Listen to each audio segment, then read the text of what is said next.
Howdy, y'all. I am Adam the Renaissance Nerd, and welcome to my Rings of Power Episode 3 review. This show is terrible. It has not gotten any better in Episode 3 than it was in the first two episodes. Frankly, it's even more boring than it was before. Now, there's not a whole lot of outrage in this one, but there is a lot to unpack. Here's how we're going to do it. Going forward, until the show forces me not to, we're going to break this down into the plots. Got your A plot, your B plot, and your C plot, at least in this episode. So we're just going to walk through each of those, and that's how we're going to do it, because jumping back and forth, it's a pain in the ass, it's tedious, and we lose track of all the stupid. And there's plenty of stupid, from bad dialogue to lore breaking to bad music. That being said, let's get a couple things out of the way so I don't have to keep coming back to them. The music is terrible. Bear McCready, whoever the hell that name is, they are a horrible scorer. They cannot score to save their lives. The music is one note. It has no soul. It has no power. It has terrible timing. Terrible timing. It's horrible. It does not elevate this series whatsoever. There is no Howard Shore in this. Therefore, I've said that. No more. Music sucks. You know it. You'll hear little bits of it in the clips. 2, lore breaking abound. I'm going to get it out of the way now because I don't want to stop to do it every time. I'm just going to say this now. This entire episode is one giant lore break. And for those that really are trying to defend this with the argument, you have to separate this from the lore if you want to enjoy it. No, that's not how it works. That isn't how it works at all. We enjoy these things because of the lore, because Tolkien's rich history, his rich, bountiful source material. That's why this franchise is as beloved as it is, because it's so powerful with the history that he built from top to bottom with massive attention to detail. So to say that you have to separate this from the lore in order to enjoy it, that's bullshit. You cannot do that. So the fact that Galadriel, or we're going to start calling her Galadriel Warrior Princess. Yeah, I picked that one up. Combination of a couple different things. Galadriel Warrior Princess. She doesn't go to Numenor. She never goes to Numenor. She never meets any of these people. Numenor itself is a massive time crunch. There are problems with Tamariel being Queen Regent and Al-Farazon being Chancellor. He should be false king. It's all kinds of wrong. We know that the dirty hippie Harfoots, they don't exist. They've been hiding for 1,000 years, apparently. And then the whole checkbox diversity inclusion elf and what he's going on in the Southlands there.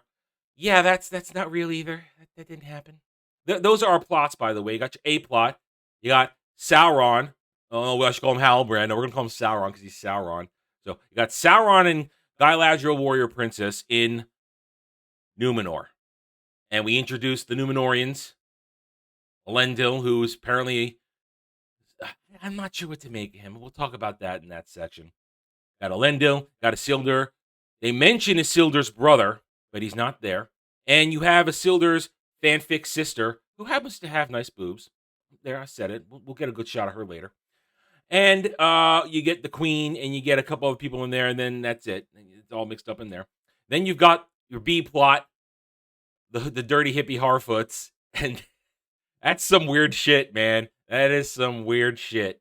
And then you got your C plot, Diversity elf Arondir imprisoned with other elves. It's the C plot, because it's all of maybe 7 minutes of the show, maybe 8 or 9, 10 if I'm stretching it, out of an hour. This is over an hour. Over an hour of nothing really happening. All to get one little plot reveal in the middle of the Numenor arc. All of this stuff just to get that one little thing that sort of will move the story along. Newsflash, the story doesn't move at all. And with only these 3 plots, we forget everything else that happened in the previous 2 episodes. This is one of the problems. I've already talked about this in previous videos. This show has too many characters. They have tried to introduce all this stuff in this massive time crunch because they only felt they could tell this story when people, so that they don't have to change actors, so that people can relate to these actors and no time skips. It's ridiculous. They're cramming so much in here that you have to spend entire episodes completely forgetting other arcs that have been set up. This story's a mess. We're going to really talk about that more as it goes along. And remember, join me and the panel on This Is Mordor Country, Saturday, 7:30 p.m. Eastern on this channel, where we will dissect this monstrosity and put it on display for everybody to see. Okay, let it begin. Name thyself.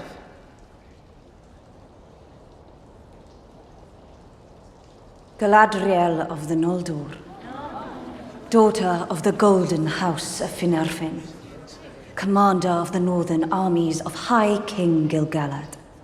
As I said, we're going to go through this via the plots of the episode. This is not where the episode started exactly. It starts with Diversity Alpha. We're going to go through Galadriel, Warrior Princess, and Sauron going to Numenor. We pick up with them. It's been a little while since they got fished out of the sea. Galadriel, Warrior Princess, wakes up, a little disoriented. Oh, where am I? But then here comes Sauron with some food, and he tells her, don't worry, it's not poisoned. She's not sure. Do we trust who? Or are we with friends or foes? He says, I don't know. Let's go see. They head up on deck. And here comes, again, we have to introduce all these characters because God forbid they would have broken this series down into manageable story arcs instead of jam-packing everything into one little go. We get introduced to Numenoreans for the first time. We have to take a moment here before we introduce Esildur. Look at the god-awful armor they're wearing. What is this? I know that's a familiar phrase I use at this point in all the reviews that I do. What is this? Look at this cheap-ass chest plates that they have on. It literally looks like it's plastic.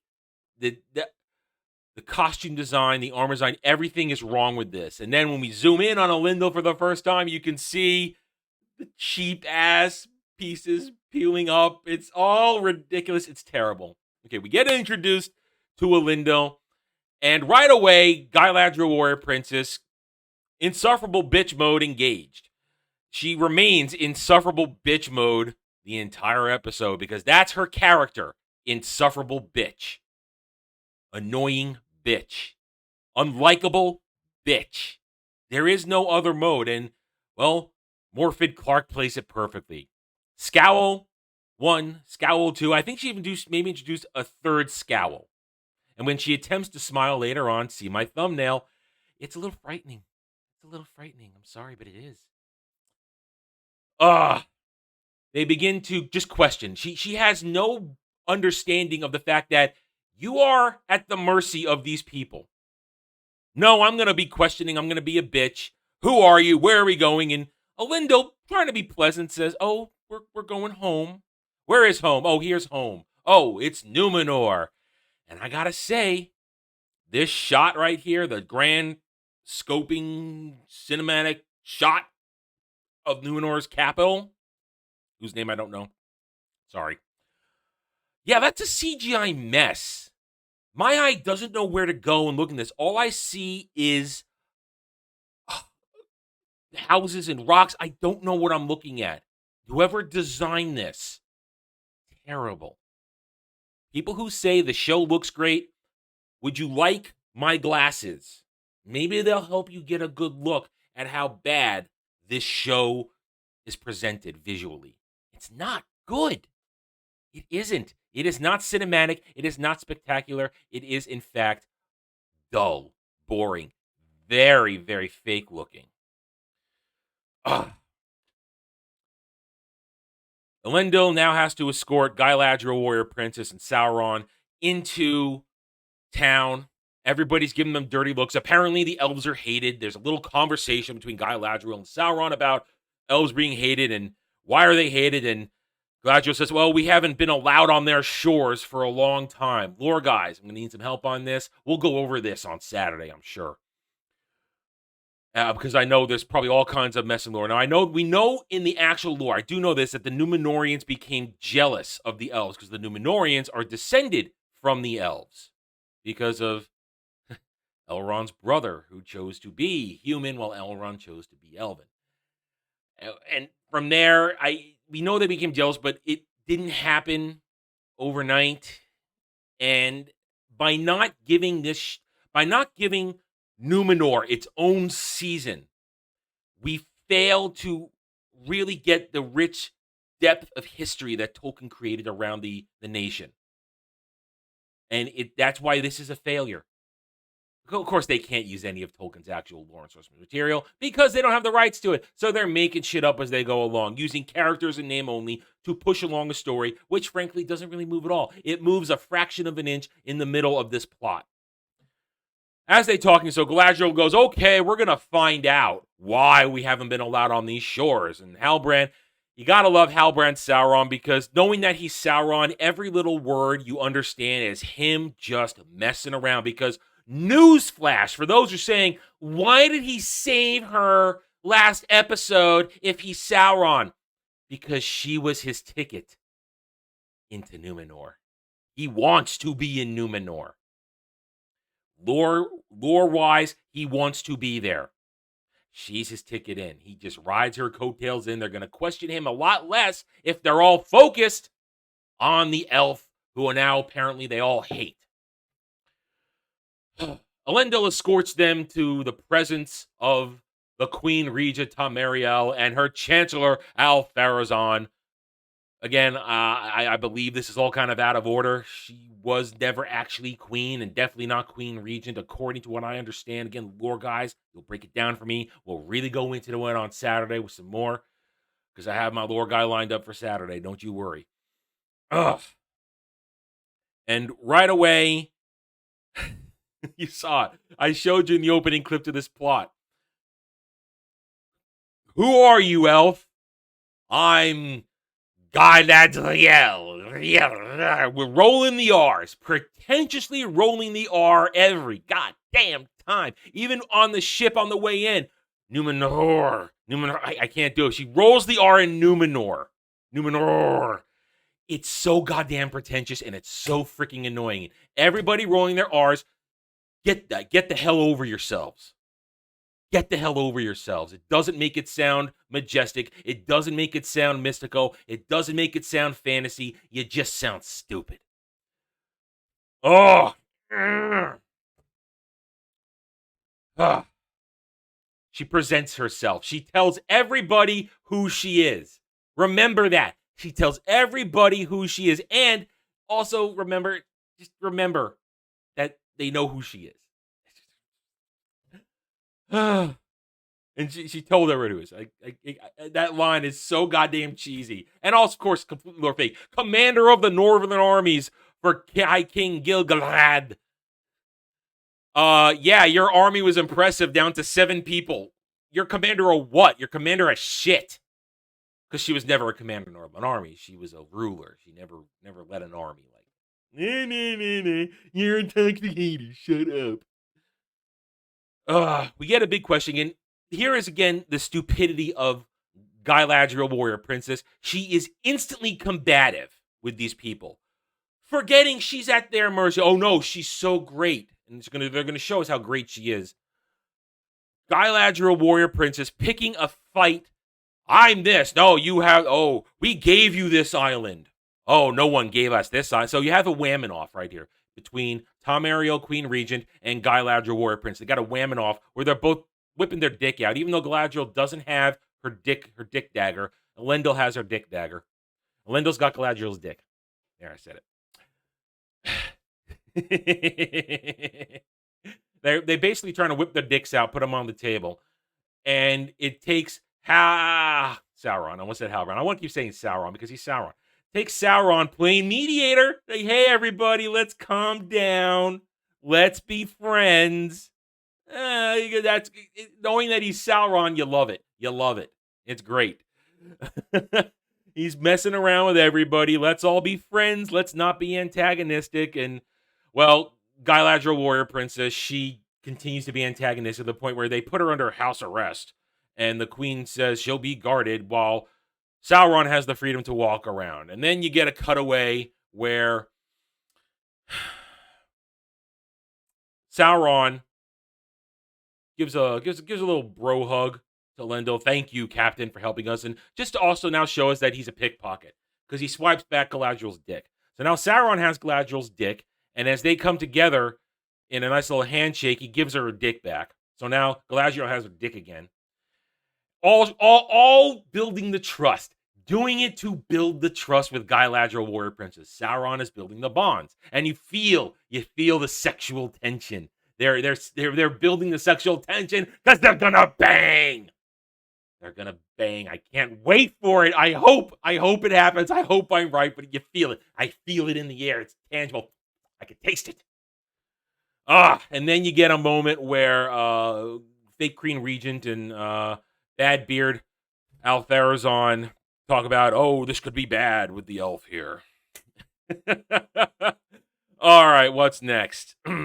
Okay, we get this jump over now. Now we get Isildur. We get the introduction of Isildur, the tragic story of Isildur, who they had to invent a tragic story to tell because Isildur's story isn't going to be tragic enough if we told the whole goddamn thing throughout the Second Age.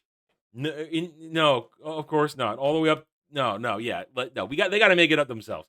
We have Isildur, who is a dreamer. While he's in his sailing class, I guess they're testing to be boatmen. Sailors. Guard sailors for the coastline. They're all right. Numenorean Coast Guard. Numenorean Coast Guard. Let's call that. He's trying to be a part of the Numenorean Coast Guard. And he's daydreaming. You hear a whisper as he's looking at the land. Isildur. And then, of course, one of his buddies has an F up and he saves the day. And they get the great line. The sea is always right. It's so bad. The sea is always right. I hope it flows right up your ass because that's so goddamn stupid. Isildur saves the day. And the other guy washes out. Now they're on board. They're on shore. I showed you that was my intro clip. They're on shore. And then him and his buddies are just messing around. Hey, we're regular guys. We're joking about. Isildur, you're a dreamer. And then here comes Isildur's fake sister, who, as I said, you can see there, she got nice boobs. Looks like she's got nice boobs. The first feminine woman I've seen in all of this. Really feminine woman. Someone showing their lady bits. Oh, I mean, it's a pretty girl. That's fine. Because I'm sorry. Diversity Bronwyn, she got no boobs. A peak of cleavage, I'm sorry. That's not anything. Her tits are not out. Those tits are basically on display. Okay. Misogynist portion of the video over. Here comes fake sister, whose name I didn't really pick up, as she's bringing a horse over to bring Isildur home, and the other guys want to hit on her, but they'll get away from our sister, you goofballs. Oh, let's all go home. Father's waiting for us. La, la, la, la. Now, again, we're cutting back to their father, Elendil. He's been summoned by fake Queen Regent, who now basically is questioning his loyalty to Numenor. His faith is questioned because he comes from apparently a fallen house from the west who was loyal to the last king and was loyal to elves. And basically now she's questioning treason. Are you treasonous? Blah, blah, blah. It's really bland and bad dialogue. Trying to sound, it's basically wham and speak, trying to sound powerful, trying to demean a man, trying to prove your worth. It's all kinds of stupid crap. She gives him the task of guarding Galadriel, Warrior Princess. He is in charge of her security, which, as we jump to the next scene, is clearly having a problem because, oh, look, she's escaped. Oh, look at her. She's so great, hopping around from roof to roof and then dropping down, la, la, la, smirking away. I got away. And she's now looking to escape. It's just so insufferable with Galadriel, Warrior Princess. Her first instinct is to just escape, to be a bitch, to make enemies. You win more flies with honey than vinegar. or you attract more flies with honey, whatever the saying goes. Carrot, not the stick. With Galadriel Warrior Princess, it's all stick because she's got a dick dagger in her hand. She's looking to escape. She's eyeing the harbor, and then here's Elendil out of nowhere. Says to her, "Oh, you won't make it out of there on that skiff." And then they have this exchange where she's basically again being bitch mode, and tells him, "I will chance the skiff." And he says, "You won't make it." And then during their exchange, this happens. Suppose the words never managed to escape your throat. Supposing they did, you'd be back at the palace in chains, even further from your destination. Who is this mortal who speaks to me as if he has the slightest idea who I am? The writers of this show they're incompetent. You just gave us the big scene in the audience hall where she announces who she is. And later on, in a moment, we're going to get a scene with Isildur and Elendil where Isildur's basically making clear Galadriel's famous. First of all, you told them who you were. You told these pesky little mortals who you were, you insufferable bitch. We just had the big scene. And therefore, by telling them who you were, they all know who you are. They know your legend. Because you're Galadriel Warrior Princess. Oh, it's so bad. It's so cringe. It is so stupid. These people are incompetent. There's a phrase going around right now concerning this show, and I'm going to agree with it. These scripts have first drafts only. First drafts only. They just put it out there, put it to print, go with it. There is no editing. There's no double checking. There's no checking to make sure everything lines up. Who are you to know who I am? Because you told me a little while ago. You're commander of the Northern Armies. You're a daughter of this. You're of the house of this. You're Galadriel Warrior Princess. Oh, the humanity. We move forward. They strike a bargain because after they talk it out a little bit, she learns that he's from the West because he speaks Elvish and basically revealing that, are you loyal to the elves? Suddenly she has a use for him because he might be loyal to the elves.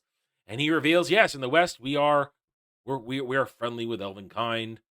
Well, our halls of records, whatever they call it, is there. And she goes, "Oh, can I see your hall of records?" And now they go galloping west. It's a quarter day's journey to where he wants to take her. And you get this god-awful slow-motion scene. God-awful. Of the horse and Galadriel Warrior Princess. It's cringe. It's really cringe. You'll see it later. Don't worry. I'm not going to deny you that. They get there, and suddenly she's talking about, it's so impressive in here after she sketches out the Mark of Sauron, which isn't going to be the Mark of Sauron we're about to learn. But she's talking about how impressive it looks. It's a room full of scrolls that have no clear design of organization. Yeah. Show you the grand landscape, because there's another theme of the show. We show you grand landscape, and here we are into room. Grand landscape transition into room. We're in the room, and they have this conversation about where the elves came from, this and that. And there's a shot. They mention the first king of Numenor, who was Elrond's brother, who, as I said, I believe, chose to be human. Well, Elrond chose to be an elf. And then, I knew him. Name dropping. She's a bitch. She's a bitch. And then old page dude returns because they found the Mark of Sauron. But oh no, this whole episode, all the walking and talking, all the poor character development, all three of these lame-ass plots in this episode, all to get us this one little piece of information. That it's not the Mark of Sauron. It's not a sigil. It's a design of a map of a place in the Southlands, because there just so happens to be a map of the Southlands right there. They get this information and turn around. There just so happens to be a map of the Southlands that she can see instantly. There's no Nobody does any research. No, there's no actual working to get to these points. It's just suddenly, I ask you to find this. Oh, here's the sigil in a report from an escaped human prisoner during the war, talking about that this was what they found. And what's this? It's black speech. But isn't the black speech of Mordor? There is no black speech of Mordor yet. I don't know. I need lore guys. Lore guys, help me out. Help me out. Throw me a lifeline. Saturday. We'll go over this on Saturday. But it's just, oh, here it is. It took the old guy seconds, minutes, just a couple minutes to go through it's a massive hoard of documents and books, but he finds it instantly. Of course, they just know it instantly, and then instantly there's a map. They can line it up, and oh, look, it's not a sigil. It's a place on the map, and there's a flash of, look, Sauron fire. Sauron fire. Oh, because remember, Sauron flame flashes around Sauron stuff. Remember? Go remember this. And now she says, oh, it's a call to arms because it was a backup plan if Morgoth ever fell. So that they have a place to land to call their own. Oh, they're building Mordor. The big reveal. They're building Mordor in the Southlands. Now, I know this is before the breaking of the world, and Mordor ends up in the east. Dark power in the east, so things are going to shift. But they're building Mordor, everybody. They're building Mordor. Yay. And now the insufferable Galadriel, I was right. We're all in danger. I was right. Ugh. Okay, next time we come back, it's later, and it's Halbrand. Now we're Halbrand Sauron. He's walking around, having himself a nice time. He wants, and again, if you know it's Sauron, the fact that he's taking a great interest into wanting to get into the Numenorean forges, to get into a shop, because he wants to make something. He wants to make the ring. They want to make the ring. Because it's the ring of power. He wants to get into the forges, but they're not going to let him in without a guild-approved crest. And he goes off to eat lunch, and he's eating some clams, and some other dudes there, some highbrow Numenorians, start harassing him. And you go through this whole thing where you see him, again, they just gave you we know it's Sauron. He wants to get into the forges because he wants to get access to making the rings. So to try and start making the rings, because that's what he was doing in the fortress back then. He was trying to make rings. He wants to make the rings, but now they want to red herring you. Their lame attempts at red herring of, oh, look, as he's being harassed by these guys, there's a moment where it looks like he's going to lash out, but then no, he's going to be Mr. Nice Guy. Let's all be friends. All to pickpocket a seal, or the coin, the seal. It's a coin seal thing. All the pickpocketed off the guy so that he can then pretend his way into the forge works. But they catch on to it. Oh, you didn't think you were going to get with that lowborn or whatever they call him. And they try to pick a fight with him, and he says, you don't want to do this. And then, of course, Sauron rages out and beats the crap out of all these guys in brutal, efficient fashion. It's a well-choreographed fight, I'll give them that. He beats the ever-living shit out of these guys, and then at one point, he holds the guy's head and goes, the name is Halbrand. Now, of course, it's supposed to be about, it wasn't be called lowborn or lowbrow, whatever, but no, it's to remind everybody, I'm Halbrand, I'm not Sauron, I'm Halbrand. No, you're Sauron. And then here comes the guards, and Sauron is arrested. The Galadriel, scourge of the orcs. Never mind what she's the scourge of. Why is she in Numenor? Remember when I told you they all knew who she was? Who are you to know who I am?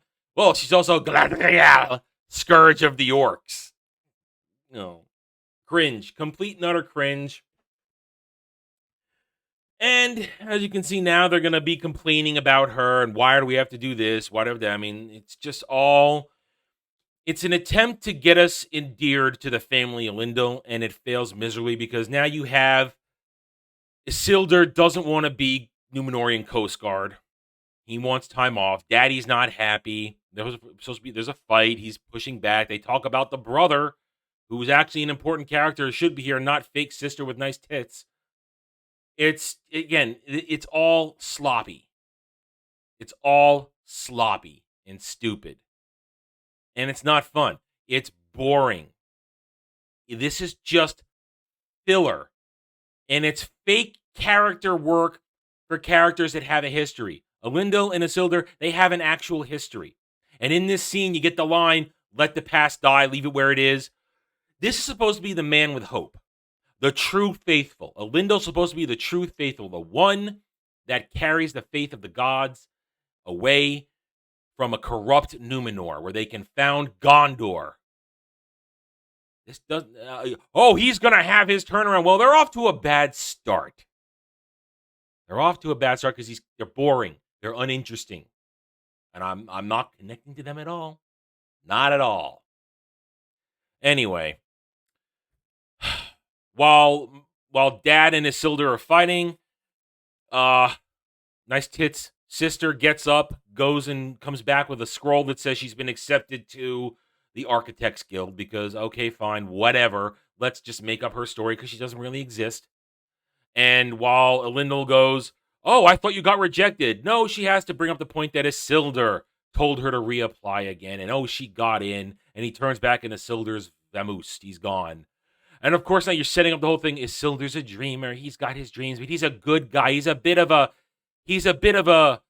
wandering spirit. He doesn't want to do things by the book, but he's so good. He's a loyal brother and a good son. He has a story. The fact that they're trying to force a fake backstory for Isildur is so lame. Just tell his actual tragic story. Oh, wait, you can't. Because you don't have the rights. But of one thing I am now certain. You are more than you claim. I found this in the Hall of Law.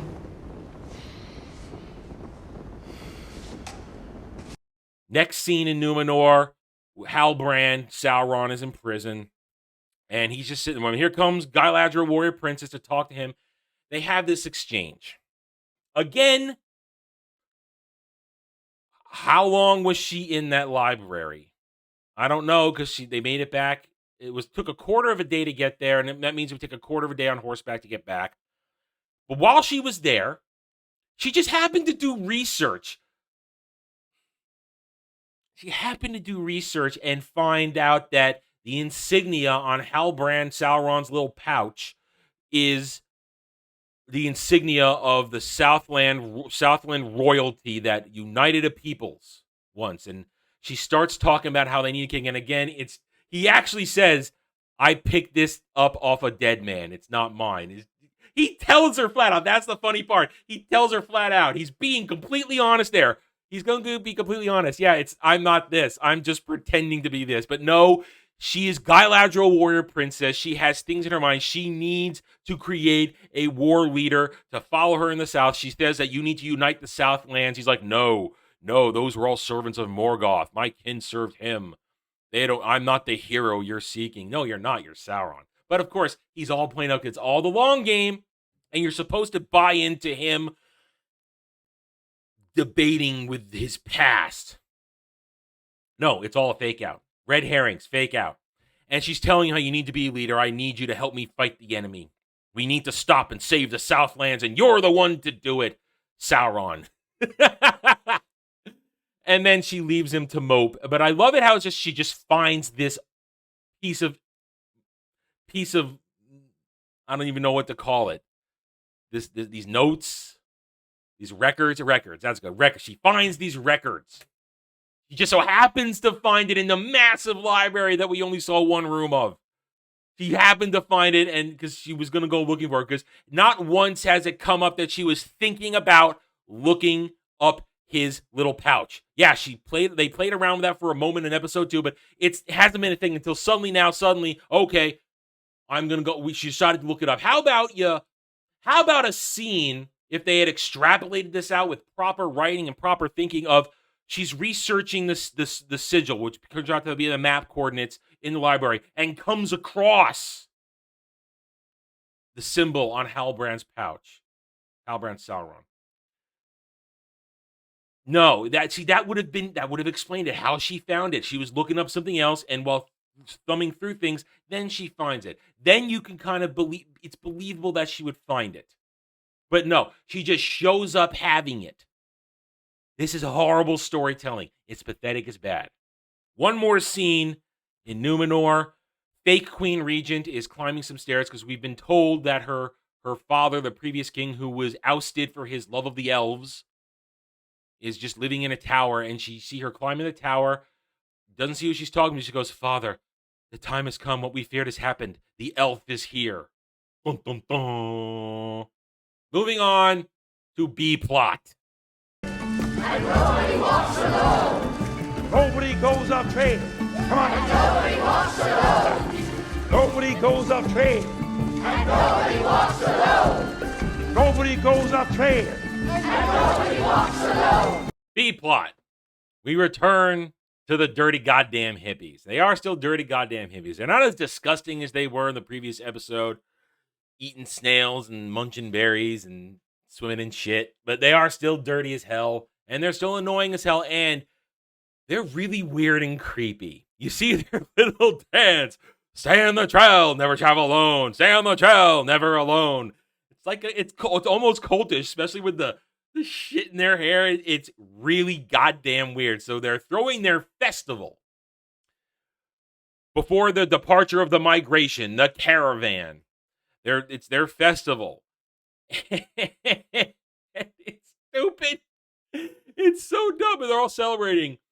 And after you get the weird little cultish dancing around Lenny Henry, you cut to Mama and Papa Brandyfoot Hobo Baggins and his diverse wife, and they are they're afraid that they are not going to be able to do the migration because his ankle isn't healing. But Hobo Baggins ain't worried.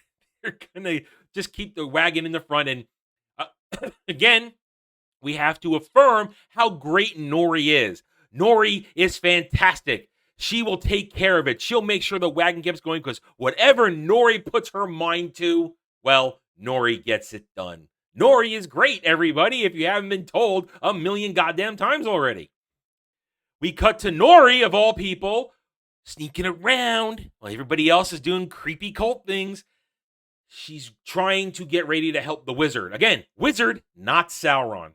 And while she's trying to get ready for it, here comes Fat Berry Muncher, who's pretty much a bitch. She's an annoying bitch. I'm going to call her that. Berry Muncher bitch. Berry Muncher bitch saying, "You can't help it. You can't do it. You need to leave it alone. I don't want you to do it. The giant with the." And Nori says, "You shut up and do what I tell you," basically. Basically, you shut up. You shut up and do what I tell you.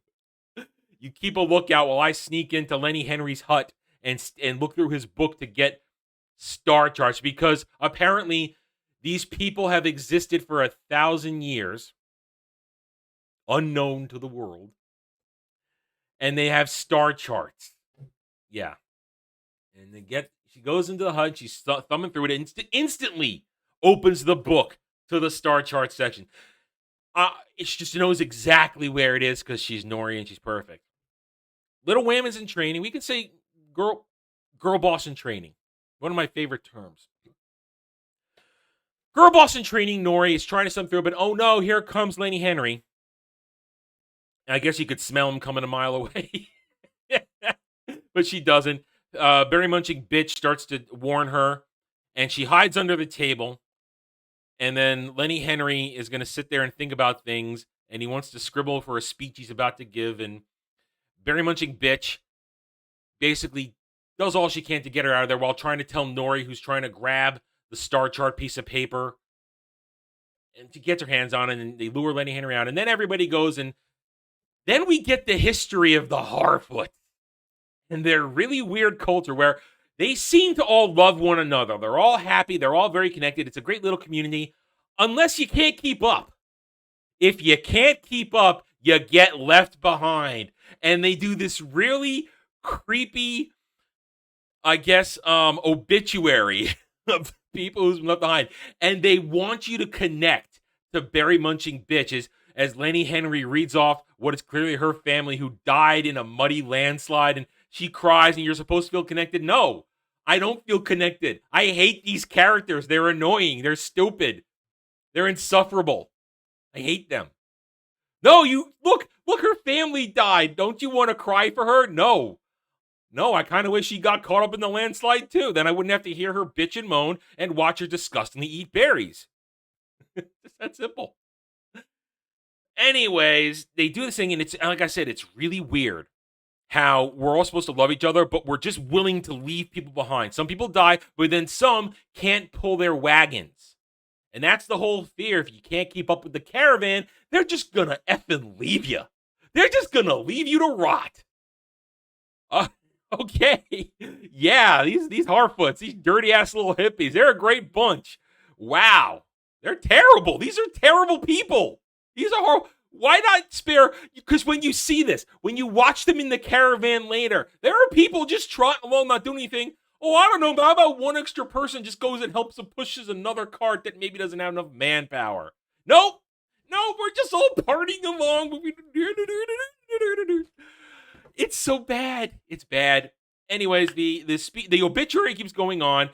Nori had left her little pouch with the star chart tucked into it on a table, but then here comes the wizard. The wizard walks in, and he finds the chart, and he takes it over the fire, and he sees that that's what he wants, that constellation, and he's so excited that he loses control of his powers.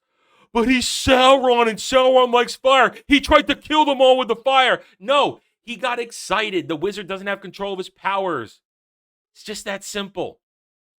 The fires spark up, the flame catches, and he loses control, and he stumbles into the Harfoot obituary camp thing, and everybody is startled. It's supposed to be comical. It's just cringe and stupid.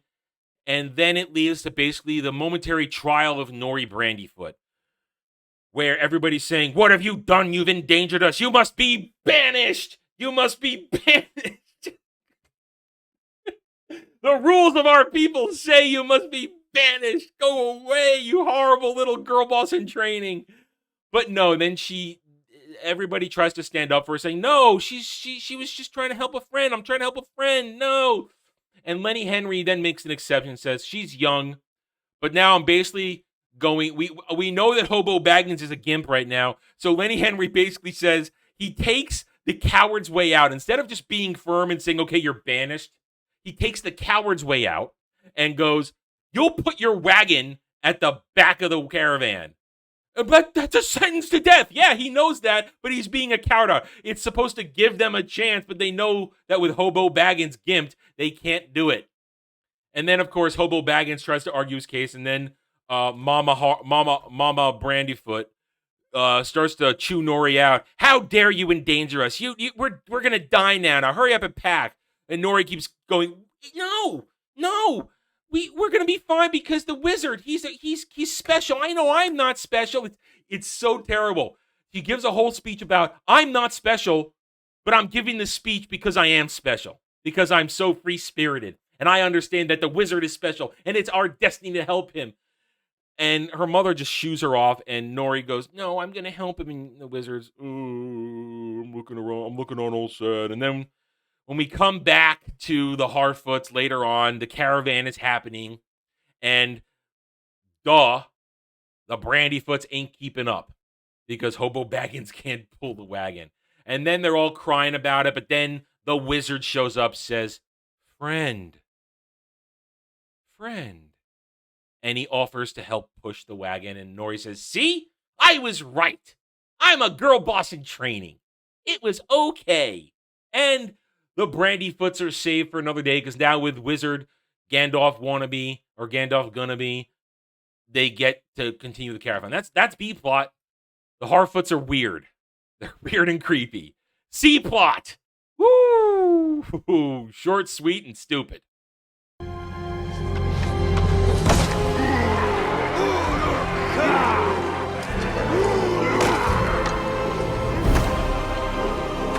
C plot. Took up maybe 15 minutes out of the whole hour. Maybe. That might be stretching it. Virtue signal higher Arondir, Black Elf, Ismail Cruz Cortez, who has faced an onslaught of racism. We'll talk about that on Sunday. He is being captured because he stupidly went down the hole by himself. Apparently, though, we discover he's not the only one that was captured. Well, we know about the humans from villages, obviously, but now it turns out his entire elf regiment was captured too. Because they left ahead of him and went in a completely opposite direction than where he went to search for the orcs. How did the orcs get his regiment that were going like that way and he went that way? And how did they get them? I don't understand. Seriously, how did they get them? No explanation of how they got captured. None. One time we want them to maybe explain something, they don't. They could have shown it. No. Don't think, just consume. They're there. The plot needs Arondir to have some cohorts to plan an escape because that's what we're here. The orcs are here. They're building a tunnel covered by a canvas because they apparently don't like sunlight. Well, we know that. That's lore. Orcs and goblin men do not like the sunlight. But do they get burned by it? I mean, they start to smoke like a vampire when they step in the sun. I'm gonna need help on that one. Next scene in this is our elven compatriots planning their escape. They realize that they have to get out of here. One of them has to get out of there no matter what and go bring back help. Well, here come the orcs. And the elves are worried because the orcs are worshiping someone they're referring to as Adar. Well, they're using some elvish term. And the orcs only worship one person, Morgoth. It could be his successor. We don't know. Oh, maybe it's Sauron. No, Sauron's in Numenor. Don't worry. They're planning their escape, but then, as in the middle of it, one of the orcs says, "Hey, you! Stop your yammering and get back to work." And then their orc boss, I guess the work leader of the maybe half a dozen orcs we see here, who have managed to enslave all these people. The orc tells him to, "Hey, wait, hold on. I like your spunk, Commander Arondir, Commander of Arondir. I like your spunk. Here, you can have your water ration." And he goes, "Don't worry, it's not poisoned. You can have a drink."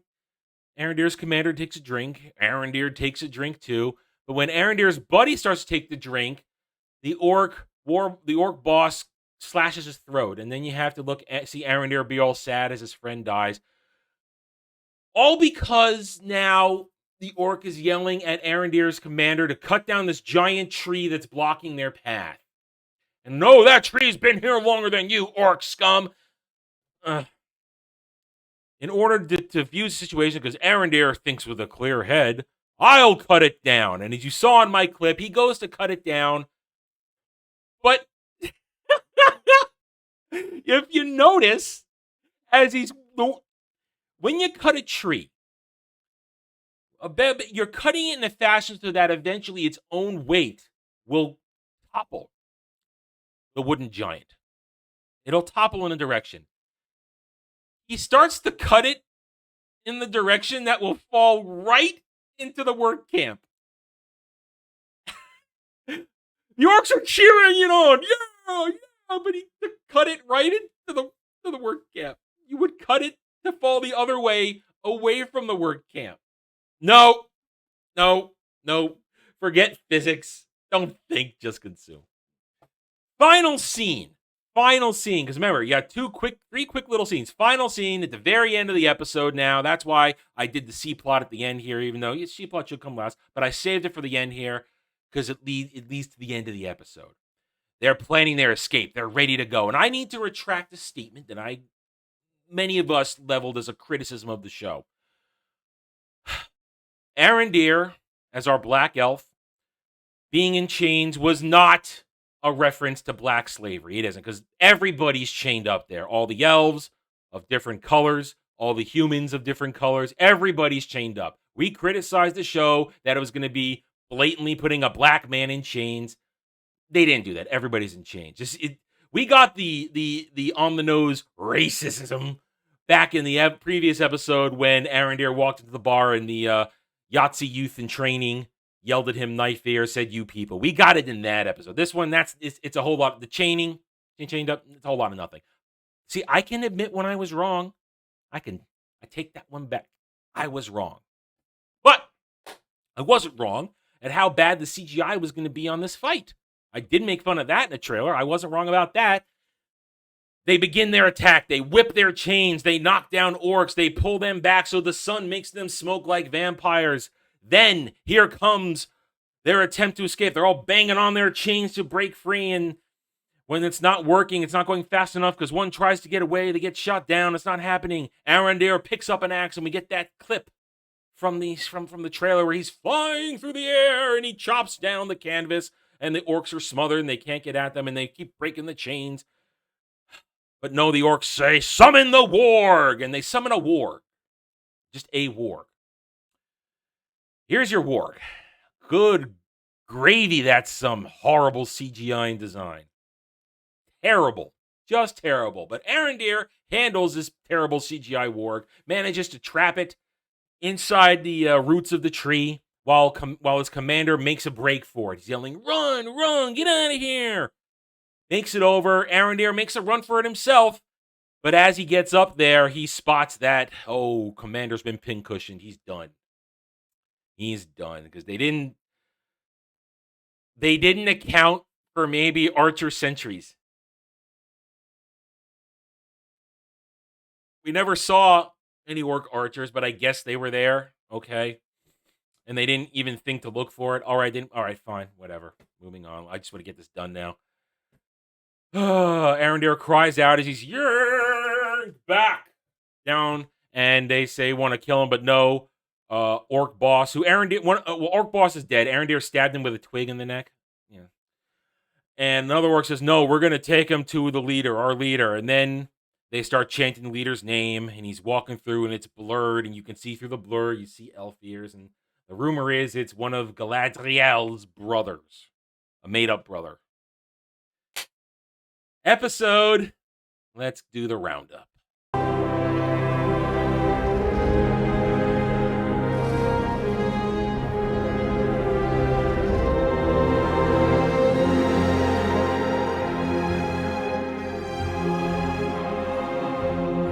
Rings of Power, Episode 3. What else can I say? I told you, nothing happened really in 7. Nothing really moved any of these plots forward. Let's look at the C, the B, then the A. C plot. Arondir gets captured. He fails to escape. That's pretty much it. His friends die. How they all got there, we don't know. We're never going to know. B plot. The Harfoots, the creepy hippies, they're weird. They're strange. They're pretty bad people. And the wizard is found out by them. Okay, now the caravan's going. Again, an entire section of this show, a good 20, 25 minutes maybe, devoted just to getting the caravan on the road and the wizard known to the Harfoots. Nothing monumental. Finally, the lion's share of the episode. Galadriel, Warrior Princess, Sauron, and Numenor. A lot of stuff happens in there. A lot of poor character development, a lot of annoying conversations, a lot of walking and talking, sitting and talking, one little tiny action scene of Sauron kicking ass. All to tell us, all to move the main plot forward that they're building Mordor. But the C plot shows you them preparing for it. Well, it does a shit-ass job of it. Nothing got moved forward. Characters got introduced. More bad plot arcs are introduced. A fake Isildur arc, a fake Elendil arc, all of them acting out of character. A big-titted sister that doesn't actually exist in the Tolkien lore. All introduced. To what end? Boredom. That's what. Boring. I laughed a lot in this, but I laughed at the absurdity. I laughed at the bad, and I rolled my eyes at more cringy Galadriel, warrior princess, insufferable bitch mode, because that's what she does. She's an insufferable bitch who's constantly antagonizing everybody. except Sauron, who she's hopefully going to bone. Dear Lord, I do so hope that you grant my wish that Galadriel, warrior princess, will take upon her the mighty lusting of Sauron. Amen. I hope it happens. I really think it's going to happen. I'm still putting my money on it. But that's what we got. That's the episode in general. An hour, 9 minutes. Take out 4 or 5 minutes for credits. Still an hour. The story didn't move.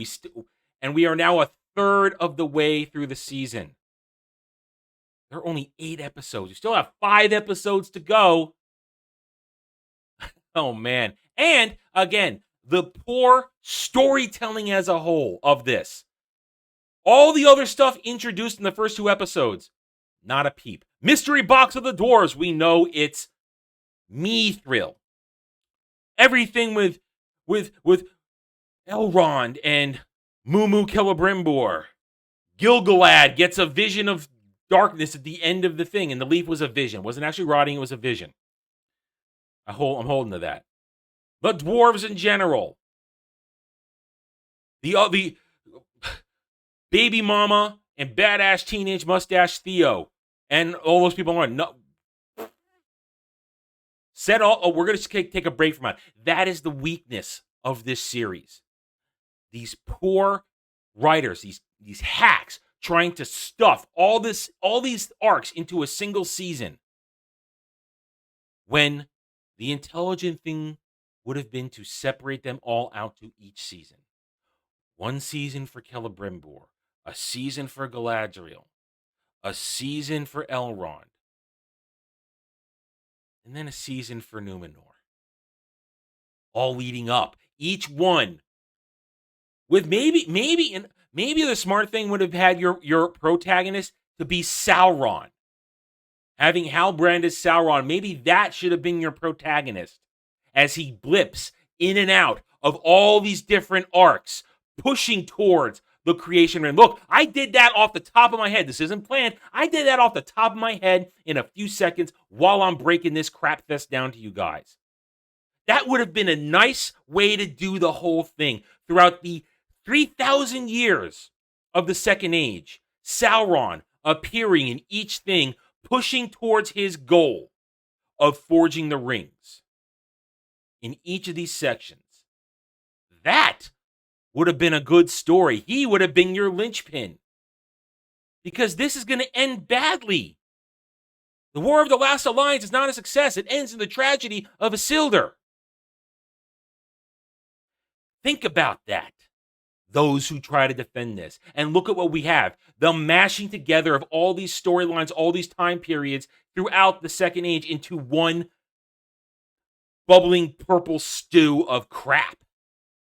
Kind of bad stew you see in an anime that has the stink lines coming out of it, and people are afraid to eat it because they know they're going to die if they take even one sip or bite of the slop in it. Because this is a giant stew pot of slop. That, I just gave you the example of how they could have done this.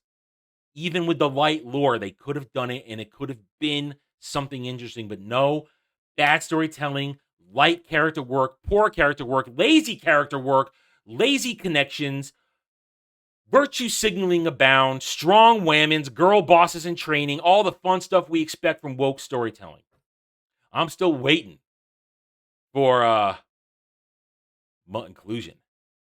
Still waiting for somebody to grab somebody else's D or scissor me timbers their way through an episode. Still waiting for that. It would be just as good if Galadriel Galadriel warrior princess scissor me timbers with fake Queen Regent. That would be just as rewarding as Sauron banging her. It'd be just as rewarding for me because it accomplishes the same thing. Stupid. You know what isn't stupid? As I said at the beginning of the show, this is Mordor Country. Rings of Power discussion panel every Saturday, 7:30 p.m. Eastern. I got my panel lined up for this week. Join us. We're going to have a good time. Hope to see you there and hope to see you for my episode 4 review next week. Take it easy. Have a good day, evening, wherever you may be. Thanks for watching, everybody. If you want to get in touch with me, you can reach out to me at therennerd@gmail.com. That email's for channel business only, so I check it on a daily basis. Also, you can find me at the Geeks and Gamers forums under @ROAS, and you can find me at Rumble and Odyssey, The Renaissance Nerd. Thank you again. See you next time.